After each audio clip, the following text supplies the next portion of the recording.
Very good morning, one and all, and good morning, Swapnil Srivastava ma'am, and all participants to join our day 13 of the 2 month long webinar series organized by CTEC Patna on artificial intelligence and data science. So, we are privileged to have Ms. Swapnil Srivastava as an expert speaker of today's talk on the role of deep learning in big data analytics. So, ma'am has around 20 plus years of technological research and managerial experience. She is presently working as Principal Technical Officer in Big Data Analytics Group at CTEC Bangalore, and she has effectively contributed towards research projects, mission mode projects, turnkey projects, and different technical consultancy for clients ranging from IT Government of India, UIDAI, EPFO, BEL, and SET India, and also different international agencies. She has also a few international publications to her credit and has contributed in various professional courses and workshops.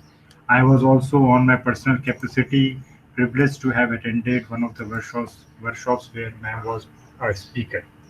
She is currently pursuing PhD in the area of big data security and privacy from Triple IT Bangalore, and the focus of her research in PhD is amalgamation of security and privacy in the emerging Indian healthcare landscape. So we are privileged to have you, ma'am. Over to you. We will start the session now. Thank you, Saket. Pleasure to hear that you have been part of one of my talks.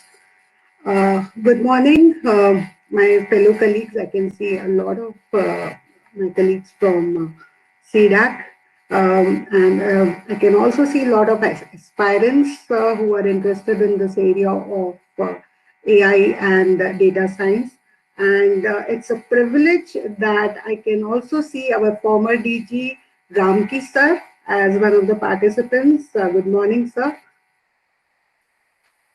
And morning, sir.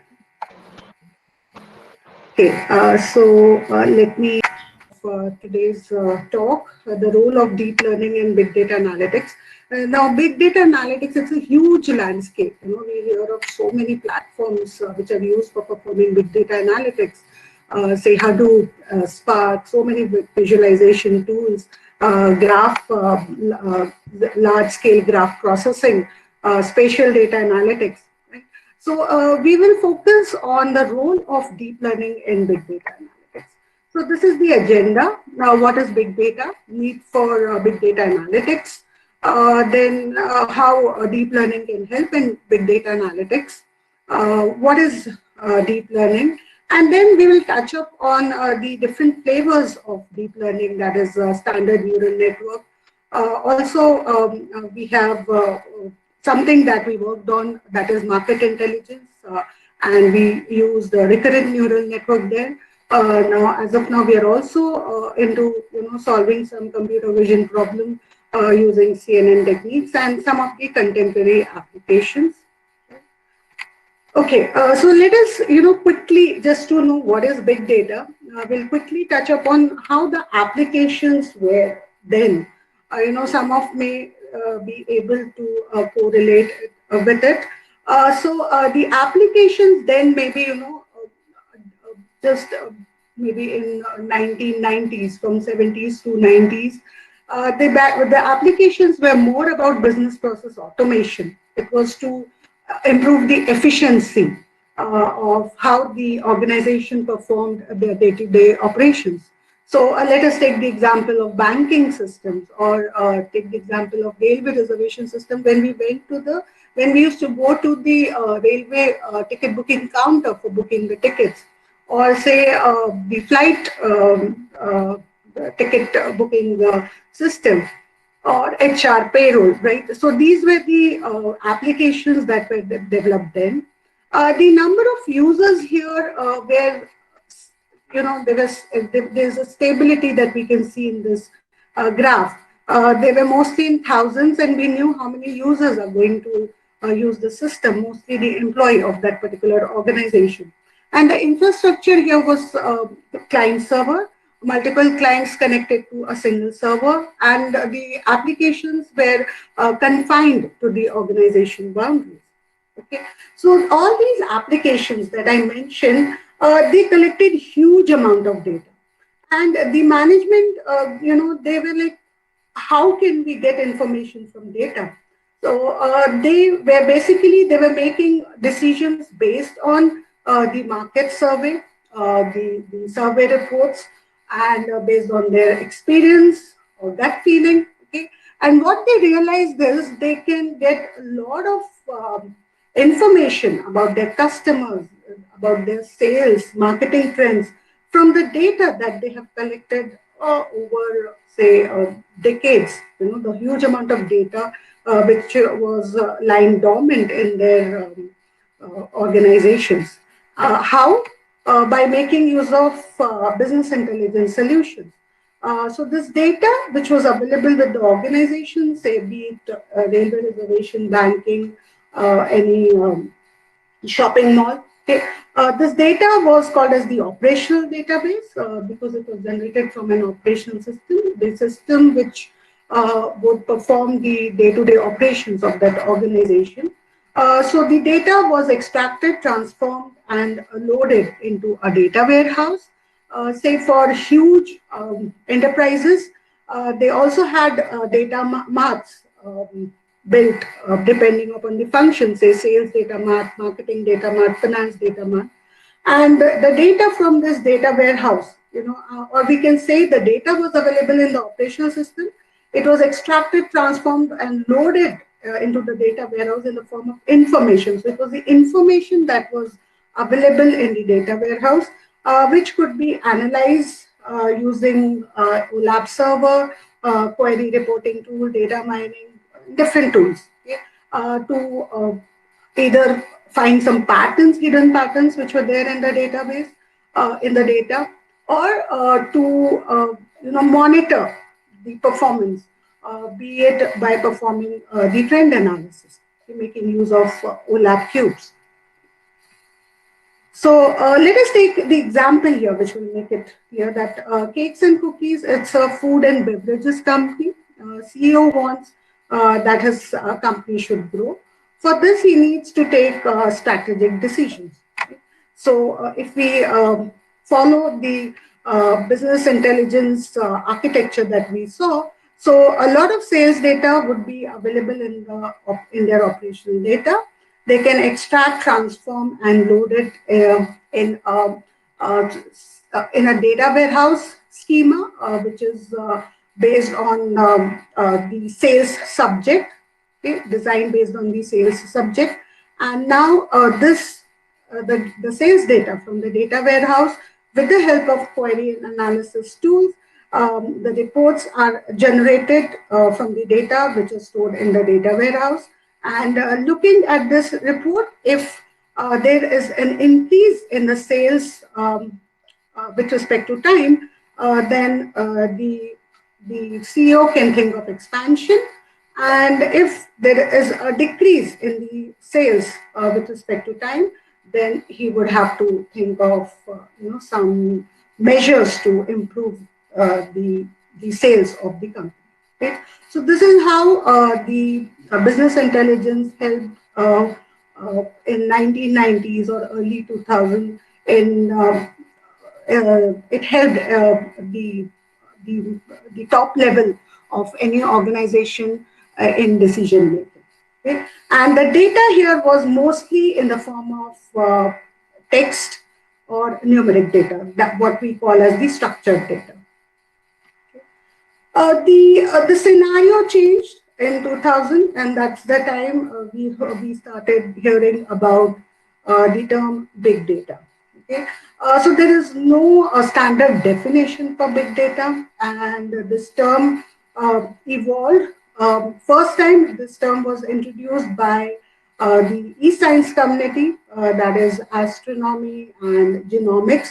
They are the one who coined this term because they observed, the data explosion.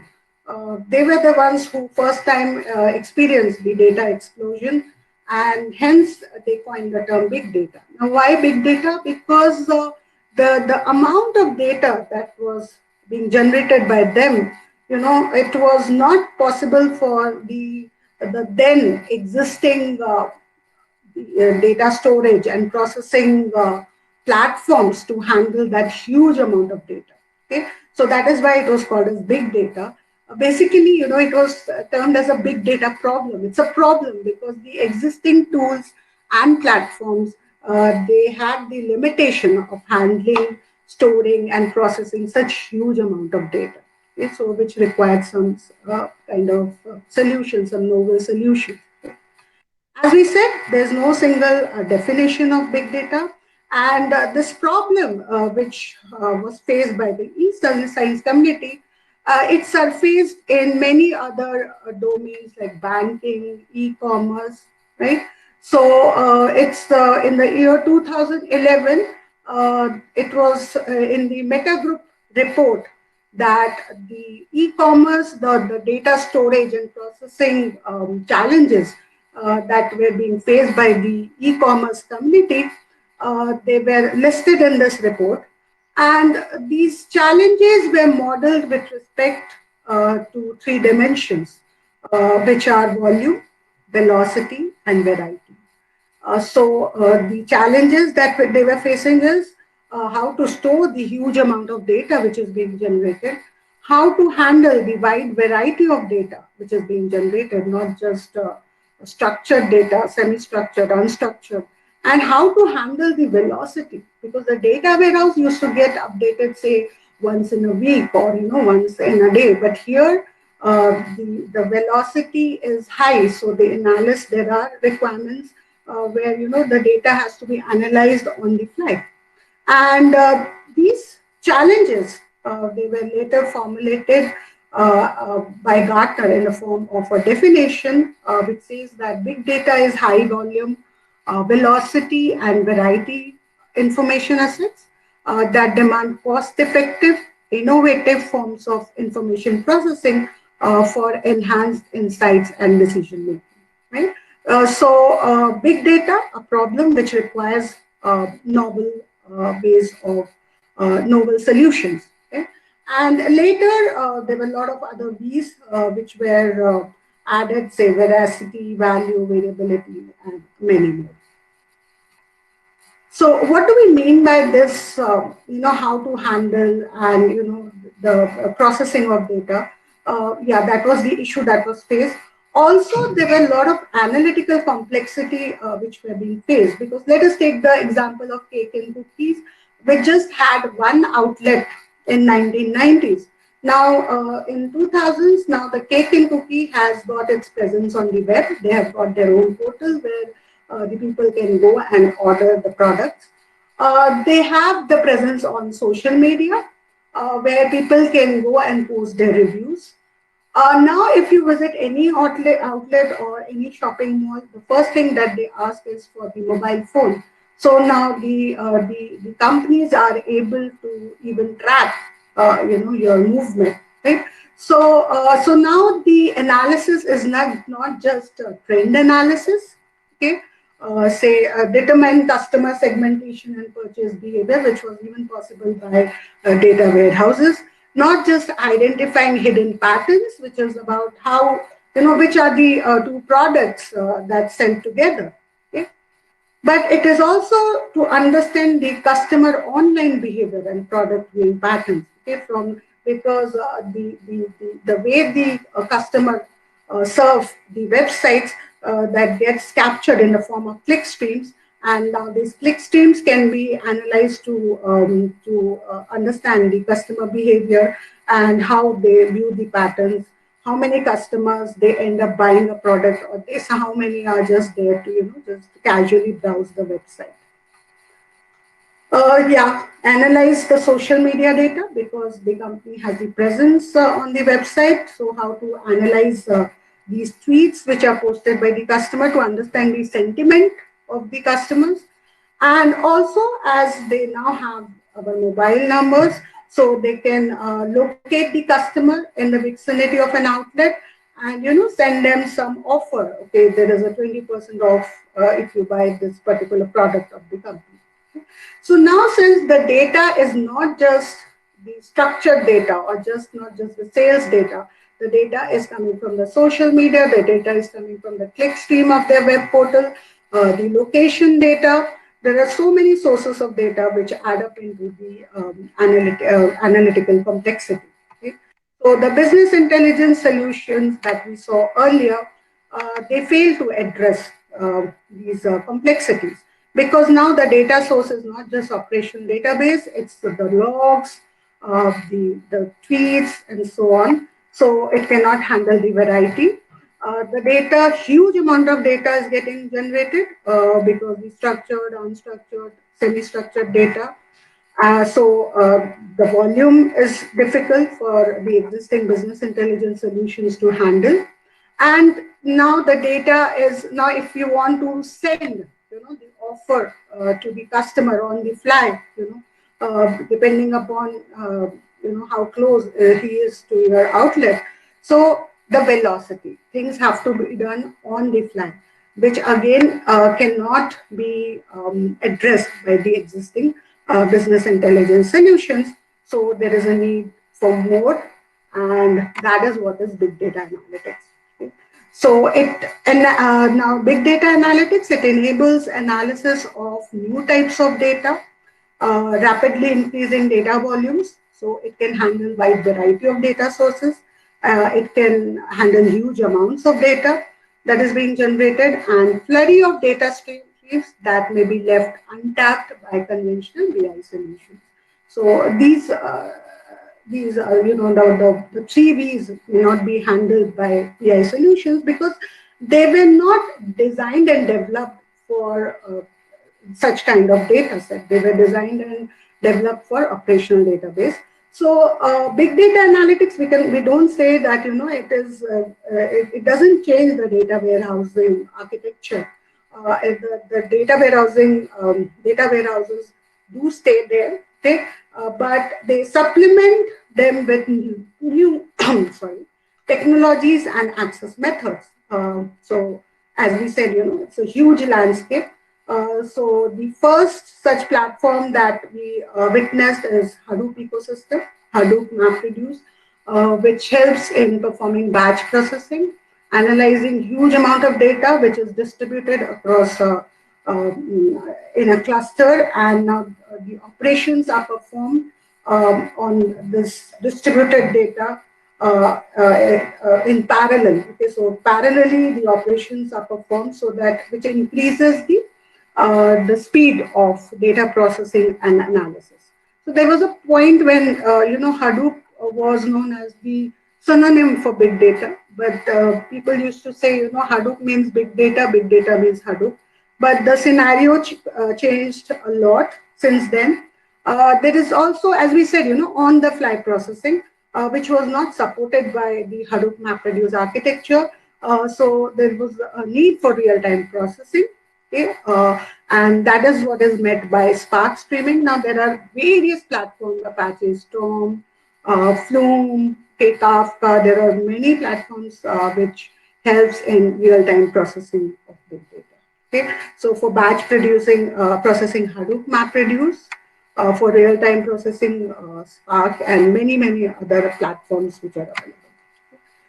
So the way the telescope helps in comprehending the universe, big data helps, analytics helps us in identifying or generating unprecedented value, be it economical value, societal value, right? So here is one example of how big data can help us in generating societal value.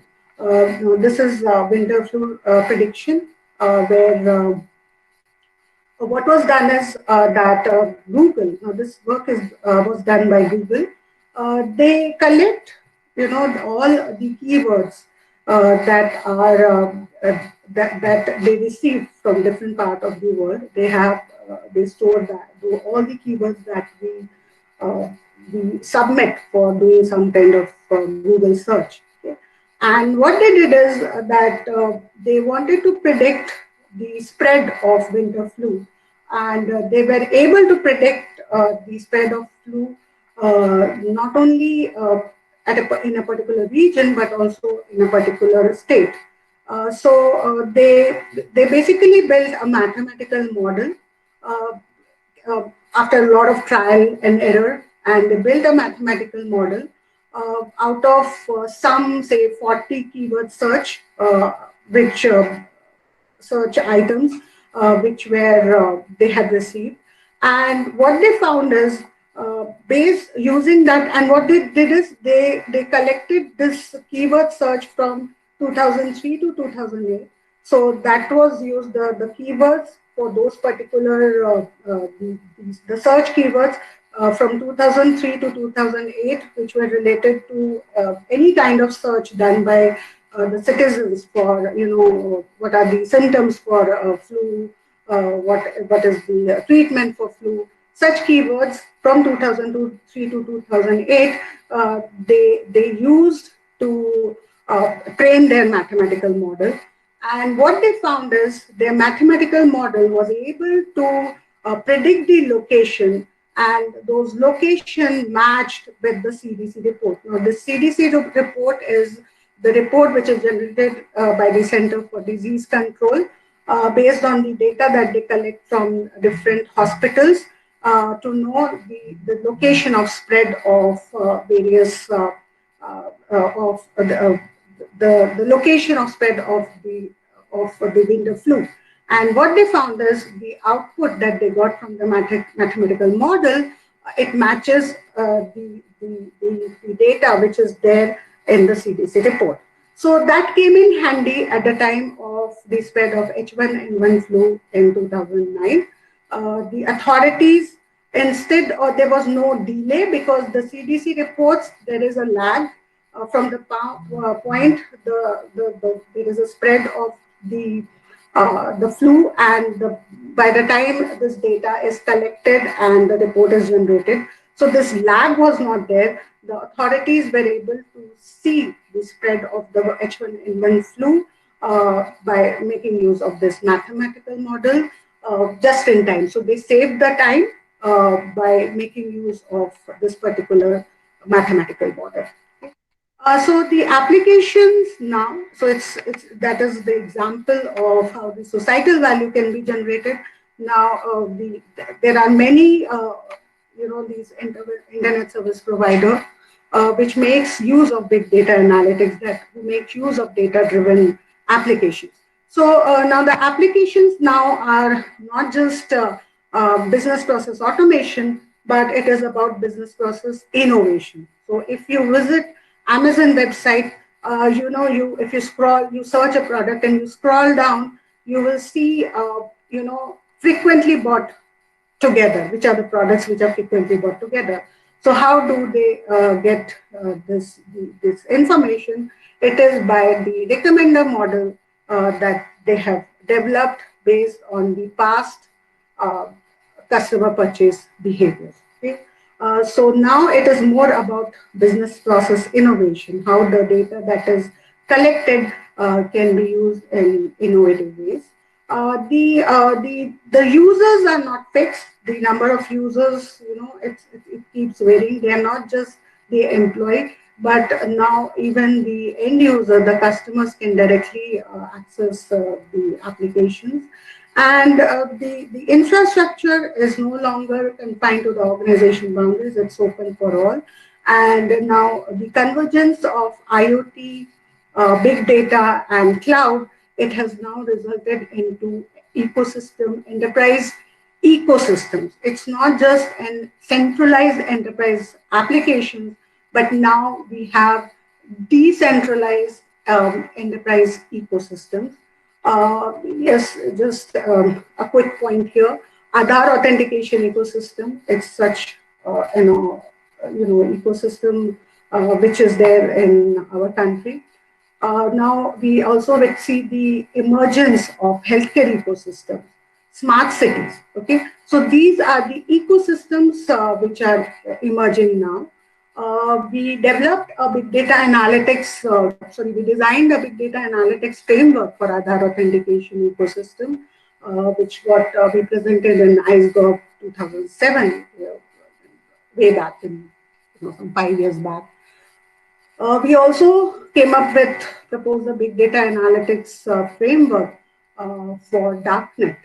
How you can detect, early detection of any attack, or how you can identify the attack patterns. So such are the applications, big data applications, which we have been part of. Now, the big data trend. Okay, so we have not spoken about deep learning so far. Now, this is the trend which is there. So far, what we spoke about is the data, that is customer data. The data which is related to customer, and it's mostly operational data, or the data posted by the customer, something related to the customer sales and all. But now we have smart cities, now we have healthcare ecosystems, now we have different ecosystems which are emerging across the globe. So now the data is not just the structured data, but now we are generating a lot of unstructured data, right? The data which is generated by the machine. Let us take the examples of surveillance data, the data that is getting generated from CCTV cameras, or the data which is getting generated from medical devices, some kind of images. Okay? The data which is getting, let us take the example of precision agriculture, the data which is getting generated from different sensors, or the cameras which are mounted in the farm. Okay? So the huge amount of such unstructured data is being generated. And social media, a lot of tweets, the data is generated over the social media. So it is the unstructured data. So if we look at the Hadoop, or if you take the example of Spark, they can process huge volumes of structured data. They can even process or analyze the semi-structured data. Unstructured data, which has some metadata attached to it, but they cannot, analyze an image, not a text document or a video, right? So that is what is the role that is played by deep learning in big data analytics. How you can analyze the unstructured data, how you can analyze the image, how you can analyze a voice, is such unstructured data. And also massive scale structured data. Okay, what has been observed is, if you look at this graph, as the amount of data increases, we are talking in terms of label data. That is, there is X and there is Y. So based on X, you want to know the value of a target variable called Y. Right? Now here X can be different attributes. Say I know the size of the house, I know how many rooms are there, what is the age of the house, and that is X. And I want to predict the market value of that house, Y. Okay, so such the amount of such labeled data, okay, or I have an image, and my Y is whether it's a cat or not. Okay, so if it's the image is of a cat, 1, or if it is the image is not of a cat, it's 0. Okay, so such label data, as the size of such data increases, the amount of the data increases, we can see that the performance for traditional machine learning, it doesn't improve after a point. It cannot handle huge amount of data. Then shallow neural network can handle up to a point, not beyond that. Medium neural network, and when we see the deep neural network, they can handle huge amount of structured data as well. Okay, so the resurgence of neural networks. Okay, so neural networks are like, you are trying to model the human brain. Okay, the human brain is made of billions of neurons, and you're trying to build such a model in your computer, so that the computer can fetch the data and train itself for any future data, where you know the X, but you want to based on the way the model is trained, you want to find the value of Y. Okay? So now the neural network, the size has increased. So there are deep neural networks with a lot of layers and hidden layers in it. So and a lot of development has been done by the deep learning community, which has increased this cycle of idea, code, and experiment. Okay? So it has improved the cycle. So the way you can come up with the idea, build a model, experiment. Okay, you can tweak with the model and come up with a model that solves your problem. Okay, so the initiatives which have been taken by the deep learning community and the big data, that is the unstructured data which is being generated, which cannot be handled by the existing big data platforms, that is what has resulted in the resurgence of neural networks. Okay? So it's these unstructured data or huge amount of data if one needs to analyze, that is where one makes use of neural network, and that to the deep learning variant of neural network. So it has emerged in deep learning. So neural networks were there as part of the AI umbrella. Okay, so if we look here, AI has a lot of techniques, or how you can make a computer uh, think like a human. Okay, so now these techniques could be based on the certain data, or with data or without the data. Machine learning is something you come up with the models, patterns, predictions, which are based on data, with data. And within machine learning, also deep learning is the subset which makes use of neural network technique for prediction, that you know the value of X and you want to predict Y. Okay?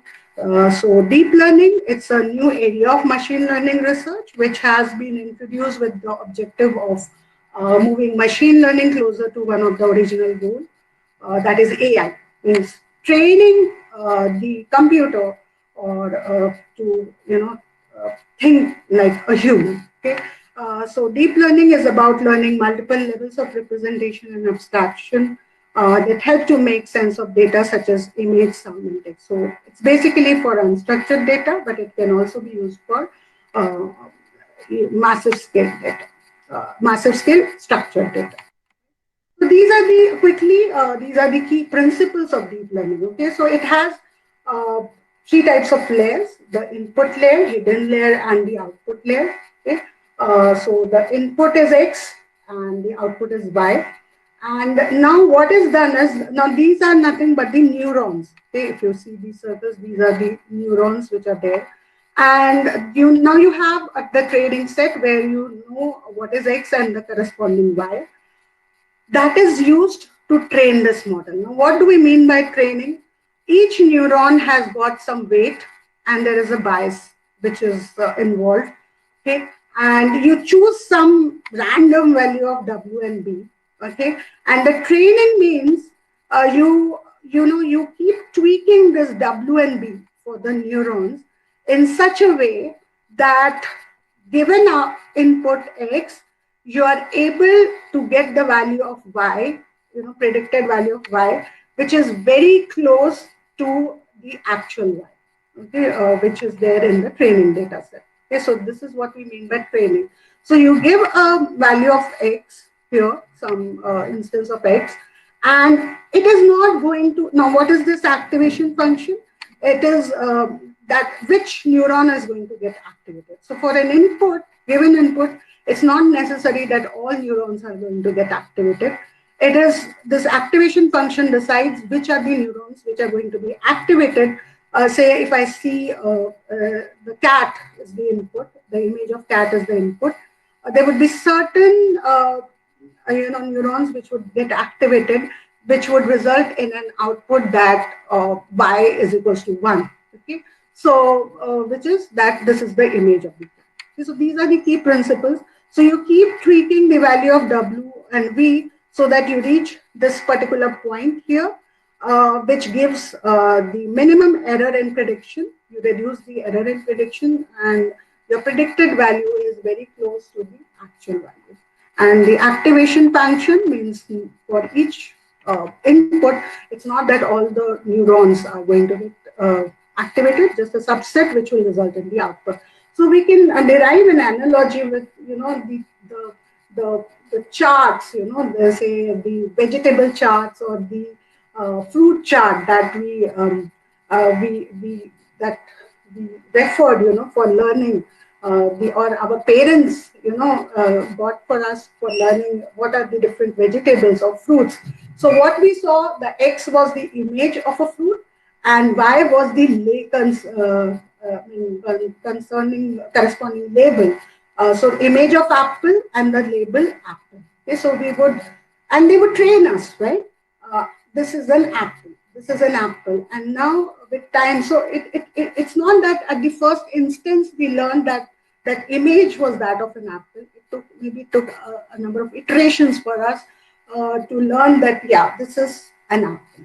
Okay, so the same way the deep learning uh, uh, helps in uh, the computer to learn from the training data, and from the and then the testing data is fed into the model, and which helps, so you know now the X and you're going to predict the Y. So this is how the deep learning works. Now this is the standard neural network where every neuron in the hidden layer is connected to every other neuron in the next layer. Okay? So this is a simple example where the input here is area, age, type, location, and what you predict is the market value. So the training set is fed into it, and later, given the value of area, age, type, and location, one can predict the value or market value. That is, what is the market value? If area is so and so, age is so and so, type is so and so, and location is so and so. Okay? Now, this is something which we had proposed. That is, it's a component of next generation agriculture marketing system, which was proposed by us. We have two publications also, the work that we did as part of this initiative. And market intelligence is one of the components.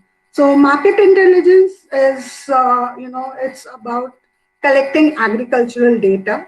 This could be market price, demand, production, transport, location, weather, different types of data, extracting insights and disseminating it to different stakeholders, which could be farmer, agriculture department, market functionaries, and so on. And now the insights here one can find is of the crop selection. Given this agricultural data, select the crop. Given this data, do the demand prediction or the market price prediction. Okay? So our focus was on the market price, and what we found is that the market price are influenced by several factors, from economic perspective, demand production, and from the environmental perspective, climate, irrigation type. So there are different factors which influence the market price. Okay? So we built in a market intelligence prototype which perform different kinds of analysis, like how to select a market, trend analysis, and also prediction. So short-term prediction was done using forecasting, and the long-term prediction was done using deep learning techniques. Coming to the long-term prediction, so we made use of recurrent neural network. Now that is the flavor of deep learning, which is used for processing sequential data. Now the sequential data here for us was the market price. That is with respect to time. On a particular day, this was the price. Next day, so and so, and so on. So that is the sequential data. That is the time series data, which we would say. Now the sequential data could also be a voice recording, okay, a movie clipping. So that is also the sequential data. So recurrent neural network, they are used for processing sequential data and for making the prediction based on the sequential data pattern. So we made use of recurrent neural network for long-term market price prediction. And we also use the LSTM, that is long short-term memory, because we were making long-term predictions. So it would use in the input layer of the system to learn long-term dependency. So the input was fed to LSTM and then to the RNN, and then we got the output as the predicted value. So this we got published also, the prototype that we developed and the high-level framework of a next-gen agriculture marketing system. Right. So as of now, we are also looking into this, the computer vision problem. So now you have an image, and so the computer vision is the ability for a computer to see and understand what it sees in a similar way to humans. Okay.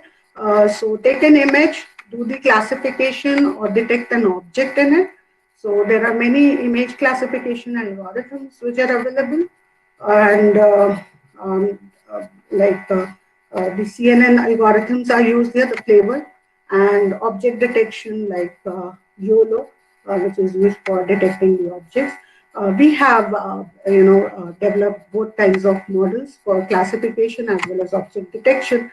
So this is how the convolution neural network works. This is another flavor of deep learning, where you have an input, and in between you have these convolutional layer, pooling layer, and fully connected layer. Okay?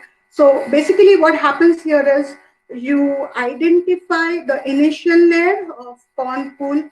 It will identify simple patterns, okay, features. Now these features, then next they would be combined to come up with a bit more complex features, and the next layer, that is the fully connected layer, would be able to detect the object or classify the object. So say it's a zebra, so you are able to identify the white and black stripes, okay, a particular shape of the zebra mouth, say the tail, okay, and what these features you are able to identify by making use of these layers, and it is the fully connected layer which is now going to combine these features. Okay, so if there are stripes, if the tail is of a particular shape, the mouth is of a particular shape, then it's a zebra. So the prediction would be made accordingly. There are a lot of applications. As I said, now we have these ecosystem. Okay, there are various self-driven, or you can say, data-driven, self-driven. The data-driven applications are also there. Okay? So, say in smart cities, the deep learning, you collect huge amount of big data from sensors, okay, and from various enterprises, and this data can be used for surveillance. Okay, and then in cyber security, making use of deep learning, you collect huge amount of network data, and by making use of deep learning, one can identify the attack patterns or even do the early detection. Okay, based on you already know the attack signature, and you can do the early detection, okay, by real-time processing. Then self-driving car. So it's a level above computer vision. Okay, you are able to identify the object. Okay, say there is another car in front of your car. Then maybe there is a tree. So it's a level above that. This not only requires object detection, but it also requires how you are going to navigate through these objects. Okay, so it requires one level to be built above object detection. Healthcare, you are given an image, a scan image.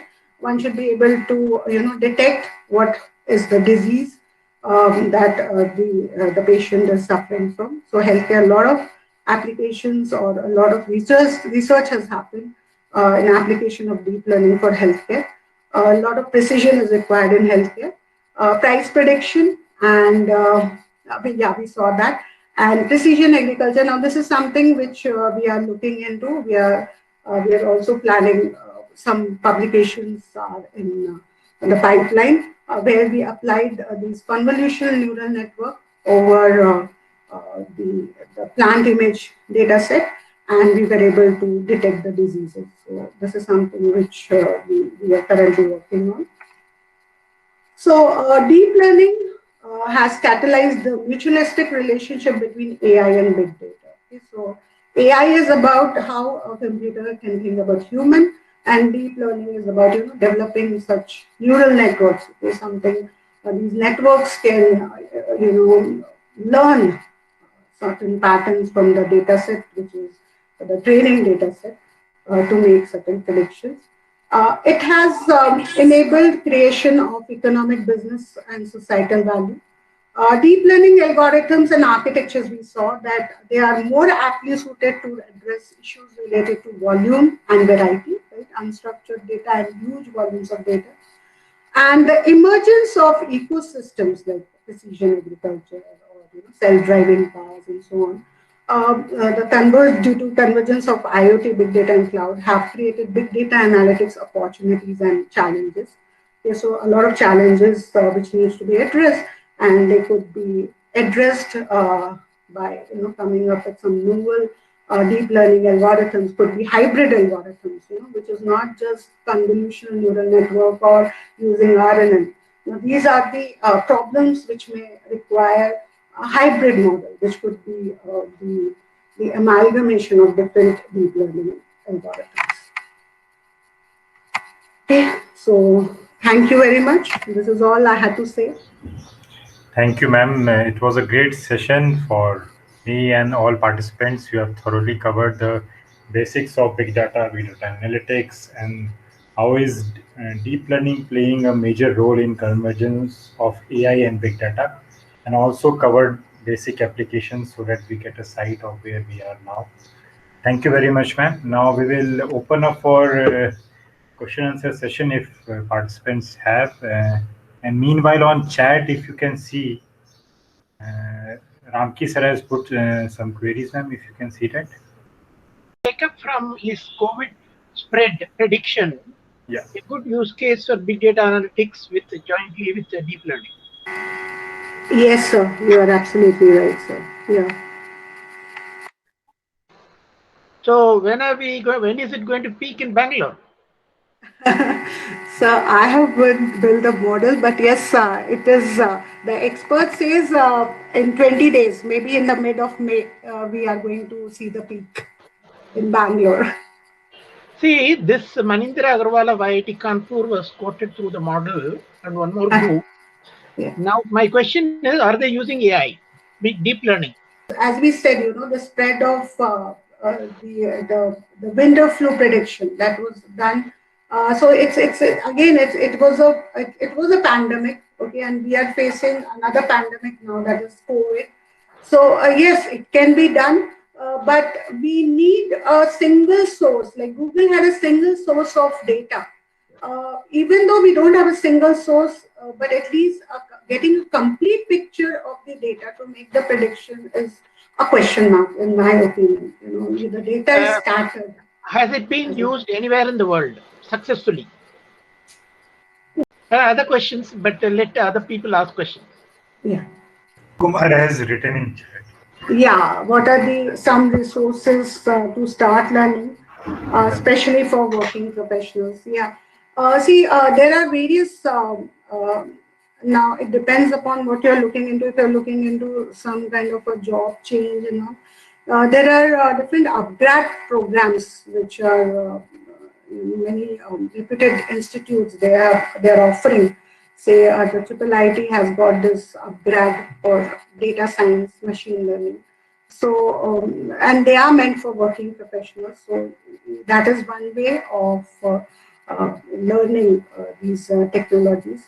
Another is that I rely on is the MOOC platform. Coursera, it offers a lot of programs, and even one can enroll to those programs and can learn at their own pace. So these are the. Can you repeat it? Can you repeat what you rely on? Which platform?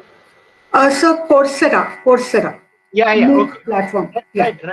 In fact, I would recommend even this the group which you are belonging to, the Satnil belongs to, used to offer excellent courses on big data analytics, and now I'm sure they have added enough modules on deep learning also.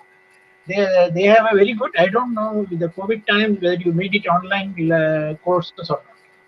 Oh yes, sir. Yeah, I should talk about it. Yeah, even see that we offer these certificate and diploma courses. As of now, sir, yeah, we are offering it in online mode, and the next batch is about to start from 5th of May. You can visit the CDAC website. You can even enroll not for the entire course, but a part of it. Maybe a certain modules you can enroll for them yeah, you can enroll for our AI and big data analytics course. So Tinku Kumar, that's what I would recommend. Go for it. Yeah. About, Yeah. can you demystify the learning model by which you learned how to make chart from your mother?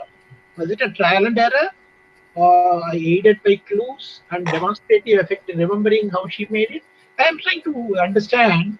You explained so nicely this deep learning. Now I want to know how you use the word neurons, how AI, how the brain, etc. How do we learn, and how does it compare with what AI is trying to learn? Okay. This can you demystify 1 minute? So I just which you learned how to make chat. Trial and error, aided by clues and remember how she made it. Yeah, sir. I mean, we can yeah, derive the analogy. Yeah, it was basically you. If you see, it's the X and Y. The training set was given to us, and then also, the there were a lot of yeah, trial and error, and yes, there were a lot of clues that were also given by the mother, which was done, and the model kept evolving over and above by the training data that we received in the school, and also based on our experience. So it just kept evolving with time, which may not be, we cannot say, we have reached that stage in deep learning, but the approach is definitely based on that, the human approach that we have witnessed. Thank you. Yeah, thank you, sir. Thank you You so much. delivered the lecture very well. I enjoyed it. Oh, thank you so much, sir. Pleasure. Thank you very much once again. And thank you all participants for joining in. We would connect again tomorrow at the same time. Thank you, Sakit.